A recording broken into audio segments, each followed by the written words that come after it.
shout out to Dyme Magazine, man. I appreciate you covering me and all that, and checking me out coming up in their next drop. I grew up in the era of artist development. You know what I'm saying? If people still know about that, y'all should, and hopefully you do. Yo, understand that artist developments, yo.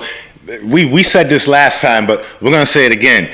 All of y'all out there, all y'all record owners, label owners, please, all of y'all understand, man, because that's what's missing in the music now. And yeah, back. Please say that again. Bring that back. And so I started to artist develop myself at a very young age. And even how I got comfortable in front of the camera was from me acting like I used to play like I was Donnie Simpson. You know, on video. Shout out to Donnie Simpson, BET. Yes. You know what I'm saying? And that's why it's so easy for me to be a radio host now, because I wanted to do this for so long. It was all a part of building the package. And so I used to interview myself. So that's why it was so easy for me to articulate myself and talk on camera, because I was doing that as an adolescent. You know what I mean? Like in my room when regular kids were probably chasing females and doing all that stuff, I was perfecting my craft. I was singing. I was trying to do things that I couldn't do. So that's where that all came about. And you know, at first I started off solo. My name was what my real name is, Ronaldo. And you know what I'm saying, started getting some traction. Remember like performing at Chez Vous and stuff like that. Oh, shout out to Chez Vous, man. Yo, that's what's up. How was you able to even get that gig at Chez Vous? Man, so it was hard. A lot of people try to, even to this day, to try to book Chez Vous, still can't get it. Yeah. So I had a manager at the time. Shout out to like, this is my brother, my absolute brother, Kerry Singleton. So Kerry Singleton was my manager at the time. He was the one that booked everything, wrote songs with me, all that. So again, I came from a place where I was being artist developed from the beginning. You know what I'm saying? From every aspect of it, from the writing, the style, this, all of that. Now, now, obviously you're older, but now, like, what year was this around? This is like, oh my God, this is like 90, 95. So this is when artist development was really taken serious. Yeah, super serious. Yeah. And, you know, I was solo for a minute, and I was enjoying it. But it was something about groups I loved. So, fast forward, this is and you know, competition, man. It's a little different. You know how people, you know, singers be, you know, they get online and talk trash now and all that. We ain't do that back in the day. No, not back then. Not back then. It was in your face. Back in the day, it was like we meeting up after school and we gonna have a sing off. Right. So there was, you know. Wait a minute. So hold on. Wait. I gotta just ask this. So wait a minute. So I remember back in the day, right around that time when people used to come together and have rap battles. You know what I'm saying? Like even back then, that was like having rap battles was it, right?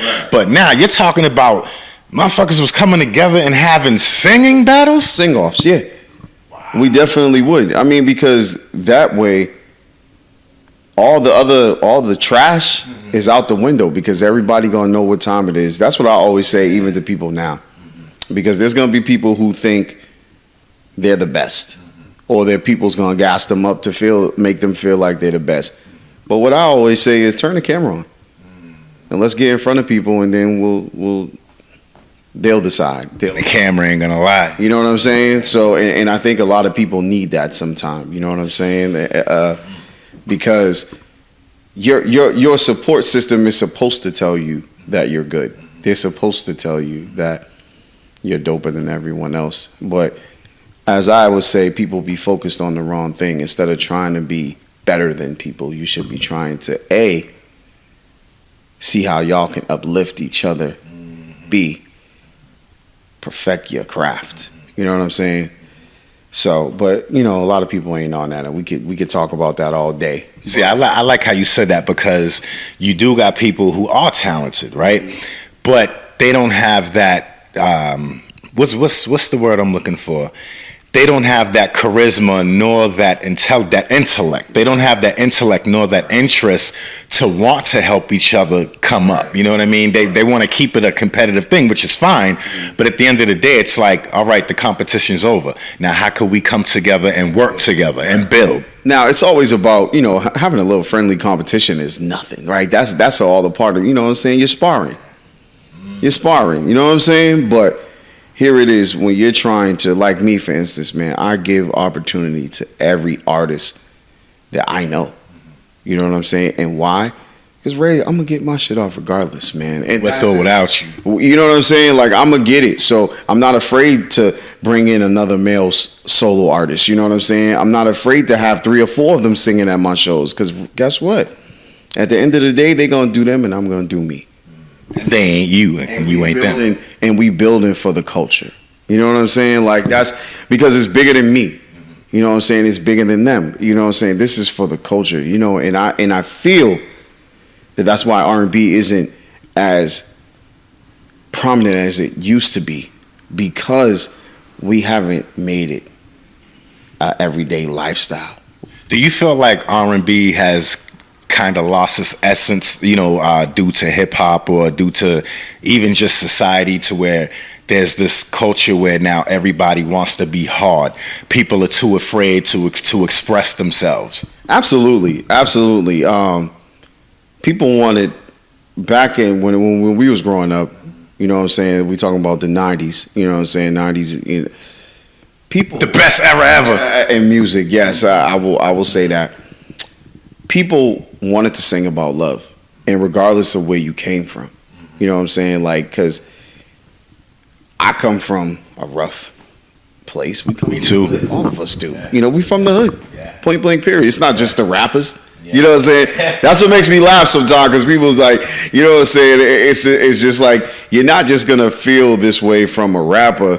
You'll feel that way from a singer too, just because we all come from the same place. We cut from the same cloth. It's just we do 2 different things. We tell 2 different stories. Think about all the dudes, right?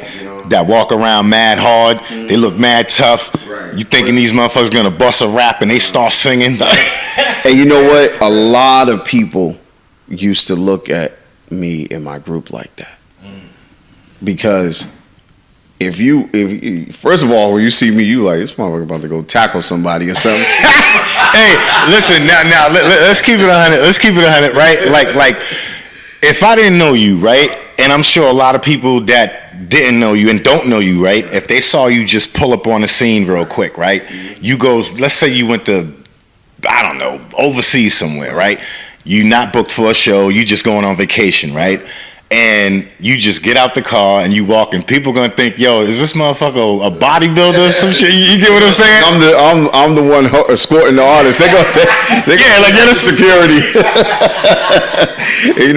Until I hit a high note or something, then they're like, yo, hold on. You're like, oh, okay. But I love that though. I love that aura. Like, I love that people be like, I love. A lot of artists will break from this, right? You go in the audience, right, and people are looking at you like you crazy. They're like, and they looking like, what's he about to do? And then they're like, holy shit. You know what I mean? I absolutely love that. It's like you create a whole shockwave. And I feel like people respect you more too when it's on that. You know what I'm saying? Because they're like, whoa, I always say, I don't want to go in a room where I know everybody. I want to go in a room where I don't know a soul. Because that's when you're going to figure out if you got it or not. You know what? That's good you said it, because that's like right around, if you want to say, if I had to use an analogy, right? It's like, I don't know, it's kind of hard to kind of say it, but it's like, it's within that realm. Mm-hmm. I'm going to get back to it though, but it's within that realm. Keep going. Yeah. So, a lot of people can't. This is what challenges you to become better, because if everyone loves you, right? If people can't critique you, then how are you going to learn? How are you going to grow? That's what I was going to say. Your supporters are the ones who don't know you. Your biggest supporters. Right. And it's crazy to me, because I've always said some of my biggest supporters are people I don't know, which is tragic. sometimes. You know what I'm saying? But again, that gives you tough skin. To be in the music business, you got to have tough skin. And you got to be able to adapt. And you got to be able to reinvent yourself. And you got to be able to be yourself and be comfortable with that. You know what I'm saying? Because there's going to be times where people are going to expect you to be whatever they expect you to be. Yeah. But you got to let people know, I'm me. Like, I'm Rey Royale. And that's all you're going to get. You're not going to get Chris Brown. You're not going to get Trey Songz. You're not going to get none of those dudes. You're going to get me.